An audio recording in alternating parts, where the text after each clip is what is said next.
دیکھ آج اللہ نے تجھے کتنی شان عطا کی ہے. کہا بیٹا یہ کمال تیرا نہیں، یہ امام اعظم ابو حنیفہ کا کمال ہے، یہ ان کا کمال ہے جنہوں نے تمہیں یہاں تک پہنچایا. میرے بھائی اپنی پوری زندگی حضرت امام اعظم ابو حنیفہ نے. آج تو اساتذہ کرام، اساتذہ مجھ سے ایک ٹیچر کہنے لگے حضرت جی دل نہیں لگتا، بے سکونی سی ہے، کچھ بتلائیں. تو میں نے کہا کلاس میں کوئی یتیم بچہ ڈھونڈ لیں، کوئی لاوارث بچہ ڈھونڈیں، اس کی وردی اپنے ذمے لے لیں، کتابیں اپنے ذمے لے لیں، اس کا خرچہ اپنے ذمے لے لیں، روز جیب میں ٹافیاں ڈال کے جایا کرے کہ غریب کو دینی ہے. فرمایا 2 مہینے یہ والا وظیفہ بھی پڑھ کے دیکھیں، اللہ آپ کو سکون عطا کرے گا. یہ بھی کہنے لگے بڑی ٹھنڈک ہوئی ہے، بڑا سکون ملا ہے، بڑی تابعداری. میں نے کہا آپ لفظوں سے سکون چاہتے ہیں، وہ لوگ خدمت کر کے سکون لیتے. کوفے کا ایک امیر آدمی تھا، پھر غریب ہو گیا. غریب، غربت بڑی پریشانی ہے، بڑی پریشانی، بڑی آزمائش. غریب بیوقوف اس لیے ہوتا ہے کہ اس کی جیب میں پیسے نہیں ہوتے. غریب مجبور اس لیے ہوتا ہے کہ اس کے پاس ہوتا کچھ نہیں نا، تو ساری آزمائشیں کٹھی آ جاتی. غریب آدمی تھا، محنت مزدوری کرتا لیکن پوری نہ ہوتی. وہ کہتا ایک دن گلی میں ککڑی بیچنے والا آیا. تو میری ایک بیٹی تھی چھوٹی سی، باقی بچے بڑے تھے. چھوٹی ضد کرنے لگی، کہنے لگی ککڑی کھانی ہے، ککڑی. کہتے میں پریشان ہو گیا، دل ٹوٹ گیا. بیٹی نے سوال کیا ہے. فرماتے میں نے سوچا کس کے پاس جاؤں، کسی اور کے پاس مجھے سمجھ نہ آیا، میں سیدھا امام اعظم کے پاس چلا گیا. یہ شخص ہے جو مجھے دے گا بھی اور میرا پردہ بھی رکھے گا، مجھے دے گا بھی اور میرا، بولیے، میرا یہ پردہ بھی رکھے گا، یہ رسوا نہیں کرے گا، یہ فوٹو نہیں کھچائے گا، یہ فوٹو کھچا کے پہلے دن فیس بک پہ نہیں لگائے گا کہ میں غریبوں میں تھیلے بانٹ رہا ہوں. یہ اسی وقت اخبار والوں کو نہیں بلائے گا ایک تھیلا اور 6 اخباروں میں تصویریں. یہ اس طرح نہیں خیرات دے.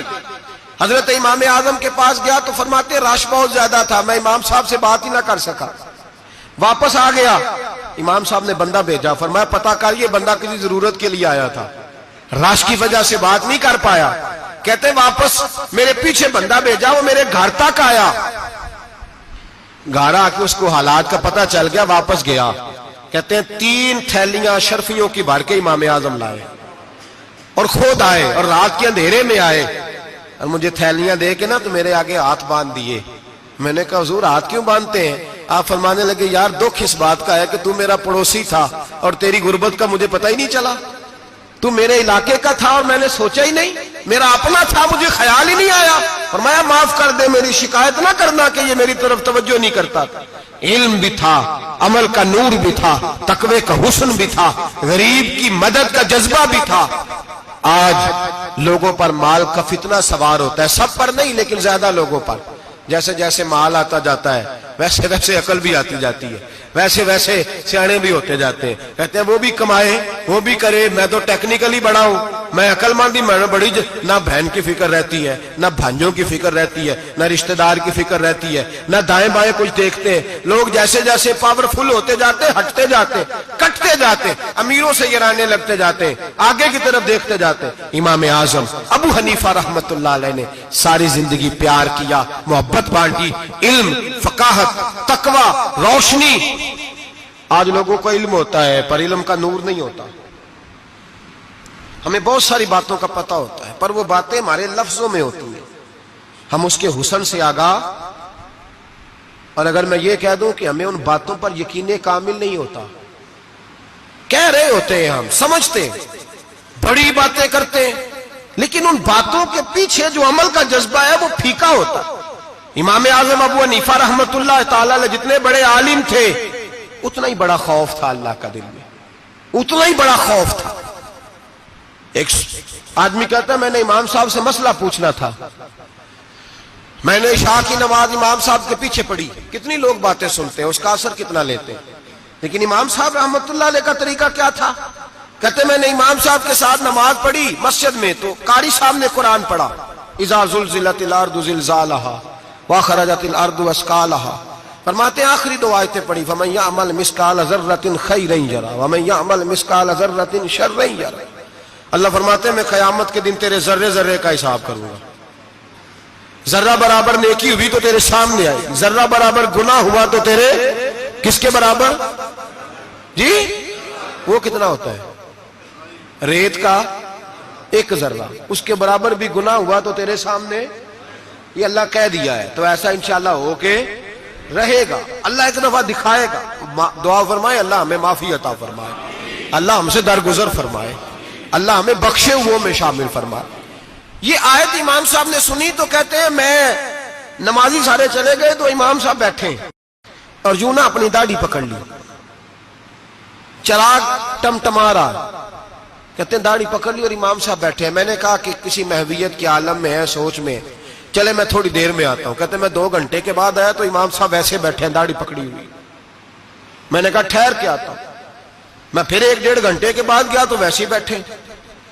کہتے تہجد کا وقت ہو گیا، میں مسجد میں گیا تو چراغ ٹمٹمانے لگا، ختم ہونے کے قریب آ گئے، امام صاحب بیٹھے ہیں۔ اب میں نے دیکھا کہ آنکھیں آنسوؤں سے بھری ہوئی ہیں اور اپنی داڑھی پکڑ کے کھینچ رہے ہیں اور کہتے ہیں یا اللہ تو اگر ذرے ذرے کا حساب لے گا تو ابو حنیفہ تو الجھ جائے گا، اے اللہ تو ذرے ذرے کے بارے میں پوچھے گا تو میں تو نہیں جواب دے سکتا، خدا بندہ اس طرح کر، میرے ان سفید بالوں پہ رحم کھا، اے اللہ میرے بڑھاپے پہ مہربانی فرما، مجھ سے نہ ذرے ذرے کا پوچھنا، میں بڑا کمزور ہوں، میں نہیں جواب دے سکتا، مولا مجھ سے درگزر والا معاملہ کر۔ کہتے تڑپ رہے امام صاحب۔ فجر کی اذان ہوئی تو امام صاحب نے دائیں بائیں دیکھا، میں پیچھے کھڑا تھا۔ میں نے کہا حضور ساری رات ہی گزر گئی، آپ ایک آیت سن کے پریشان رہے اور میں روزانہ 20 تقریریں سنتا ہوں، درجنوں حدیثیں سنتا ہوں، مجھے تو اثر نہیں ہوتا۔ آپ فرمانے لگے مجھے تیرے معاملے کا نہیں پتا، لیکن مجھے اگر تو نے دیکھ لیا ہے تو کسی کے ساتھ ذکر نہ کرنا مجھے، اور فرمانے لگے پھر تو نیک آدمی ہوگا، تجھے نہیں خیال آتا، تو میں تو جانتا ہوں من آنم کے من دانم، پتہ سارا ہے سردار نو کی تیانا، میں تو جانتا ہوں نا، مجھے خبر ہے، لہٰذا میں نہیں حساب دے سکتا، تیرا نہیں مجھے پتا۔ جتنا میرے بھائی علم زیادہ اتنا خوف بھی۔ حضرت عبداللہ ابن مسعود فرماتے ہیں زیادہ باتیں کرنے والا عالم نہیں ہوتا، اللہ سے زیادہ ڈر جانے والا عالم ہوتا ہے۔ جو آدمی لمبی چوڑی گفتگو کرے وہ فقیہ نہیں، وہ اللہ سے ڈرنے والا نہیں، بلکہ جس کو وہ بات کرے تو تھوڑی کرے، ڈر کے کرے، خوف کے ساتھ کرے، اللہ کی خشیت جس کے دل میں ہو وہ بڑا عالم ہوتا ہے۔ حضرت امام اعظم ابو حنیفہ رحمت اللہ علیہ مالدار تھے اور اپنے مال میں سے حصے نکالتے تھے۔ امام صاحب فرمایا کرتے تھے میں نے چند ہزار درہم رکھ دیے۔ حضور کس لیے؟ فرمایا لوگوں کو قرضہ دینے کے لیے۔ نبی پاک صلی اللہ علیہ وسلم نے فرمایا قرضہ لینے والے کو منع کیا ہے، فرمایا قرضہ ایک قید ہے، بغیر مجبوری کے نہ لینا۔ اب لینے والے بھی احتیاط نہیں کرتے، فٹافٹ قرضے کے پیچھے بھاگتے، بڑی مجبوری ہو تو قرضہ لیں، فرمایا مقروض قیدی ہوتا ہے، قرضہ لینے سے بچو۔ اور دینے والے کو کیا کہا؟ فرمایا اگر سامنے والا تنگ دست ہو نا، تنگ دست، تو اسے مہلت دو، جتنی تم مہلت دو گے اللہ اتنے ہی پیسے روز صدقہ کرنے کا ثواب عطا فرمائے گا۔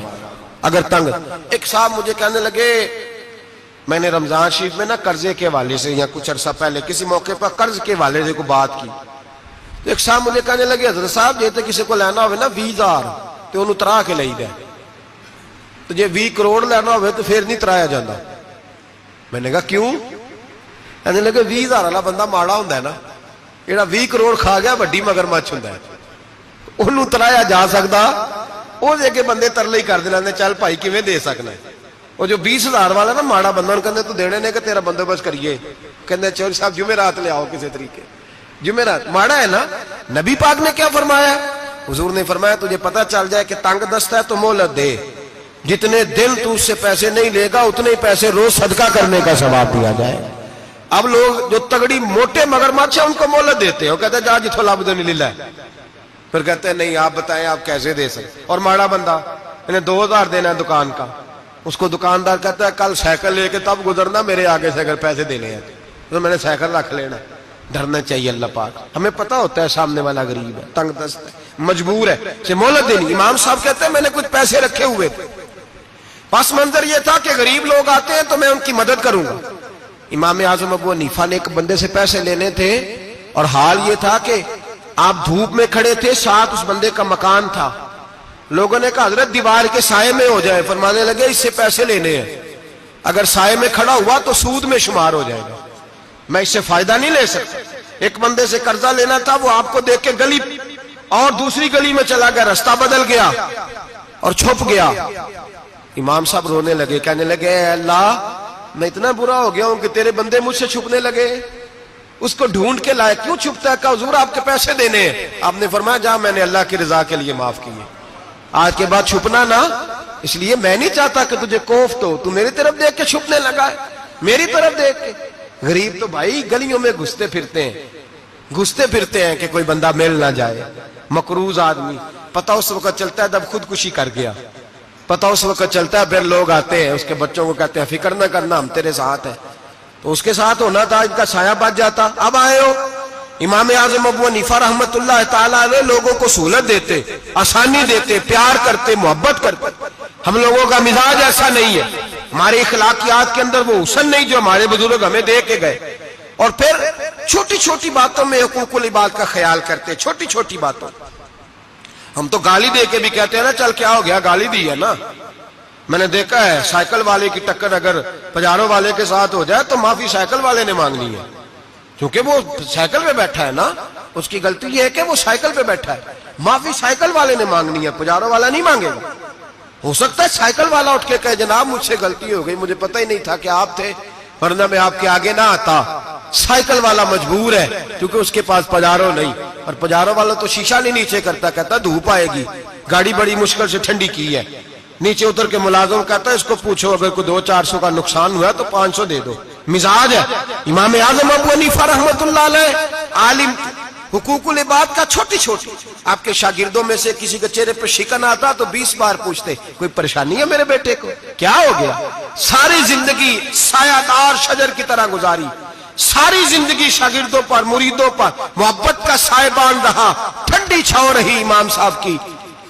امام اعظم ابو حنیفہ رحمت اللہ تعالیٰ علیہ گلی سے گزر رہے تھے, لکڑی کے جوتے پہنا کرتے تھے, کھڑاؤں. ایک نوجوان بچے کے پیر پہ پیر آ گیا تو کہنے لگا امام اللہ سے ڈر جا. یہ لفظ گئے تو امام صاحب کی چیخ ہی نکل گئی. کئی گھنٹے بے ہوش رہے. لوگوں نے کہا حضور کیا ہوا؟ فرمانے لگے تم نے سنا نہیں, چھوٹے چھوٹے جوان بھی کہتے ہیں کہ ابو حنیفہ اللہ سے نہیں ڈرتا, اللہ کی مخلوق کہتی ہے نہیں ڈرتا. اگر یہ کہہ رہے ہیں تو میرا کیا بنے گا. کئی دن روتے گزر گئے. لوگ اس بچے کو لائے, آگے کہنے لگا حضور آپ تو پریشان ہو گئے, میں نے تو محاورتاً کہا تھا کہ آپ اللہ سے نہیں ڈرتے. فرمانے لگے بیٹے مجھے محاوروں کا نہیں پتا, جب رب کے خوف کا نام آتا ہے تو جملے سیدھے میرے دل سے جا کے ٹکراتے, سیدھے دل سے جا کے ٹکراتے. گلی سے گزر رہے, لکڑی کے جوتے پہنے, کھڑاؤں, بارش ہے, کیچڑ ہے. ایک دیوار کے قریب سے گزرے تو تھوڑا سا کیچڑ اڑ کے نا تو دیوار پہ پڑ گیا. یہاں ٹرالی والا ساری دیوار توڑ جاتا ہے اور کہتا ہے چلو میں نے کون سا جان بوجھ کے کیا ہے. یہاں لوگوں کا گھر توڑ جاتے ہیں, کہتے ہیں چلو بتاؤ کتنا خرچہ آیا تھا. فوری طور پہ لوگ ماننے کو تیار ہی نہیں. امام صاحب کے پیروں سے یہ باریکی سمجھے, یہ حقوق العباد کا مسئلہ ہے. جو جاننے والے ہوتے تھے ان کا یہ طرز زندگی تھا. کیچڑ اڑا پیروں سے اور ایک آدمی کی دیوار پہ پڑ گیا. امام صاحب کھڑے ہیں, سوچ رہے کروں تو کیا کروں. شاگرد ساتھ ہے, حضرت جی کیا پریشانی ہے. آپ فرمانے لگے میں نے اس کی دیوار گندی کر دیا, صاف نہ کروں تو بھی ظلم ہے, اور اگر صاف کروں تو دیوار کچی ہے. جب صاف کروں گا تو کچھ مٹی اتر جائے گی, تو کسی کے گھر کی مٹی اتارنا یہ بھی ظلم ہے. اب میں دو پریشانیوں میں الجھ گیا ہوں, کدھر جاؤں. کہا حضرت جی پھر. فرمایا اس کے دروازے پہ دستک دو.